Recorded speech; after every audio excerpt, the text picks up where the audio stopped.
haven't all empires sort of weaponized race or identity, and we just happen to be living in the remnants, or very much still the time of the white empire? Well, I think that when you look at the history of anti-Semitism and the racism that undergirded the enslavement of people and then colonialism and empire, I mean, you can see racism was specifically invented for that purpose, for purposes of control and subjugation. That took different forms when it came to Jewish minorities across Europe.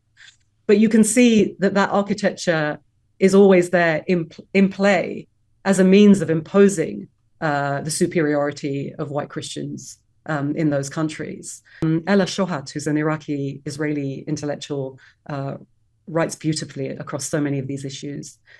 She talks about the blood purity rule being used against Jewish and then Muslim people in Spain post 1492, creating an architecture of racism that could be used to underpin and undergird the enslavement of people in the Americas. And then you fast forward and you get the one drop rule in the 1600s, late 1600s in America, which was again used to racialize, subjugate, and control.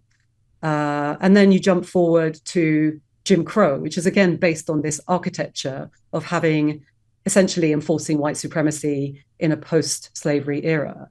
And then you jump forward to European colonialism. And then in the Nazi era, Hitler actually looked at America's structure of racism and was wondering if that would transfer and could be used against Jewish people in Germany, and decided not to go for the one-drop rule, but went for a variant of it where, you know, having a Jewish grandparent would consign you to the death camps.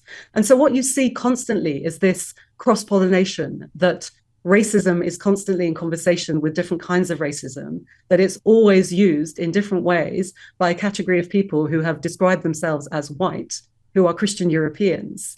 And what's interesting is that in the post-war, post-Holocaust period, there was an understanding of that. We had these great intellectuals from Aimé Césaire, Hannah Arendt, W.E.B. Du Bois. They all understood that. They all looked at it and studied it and tried to connect those dots in our understanding of anti-racism.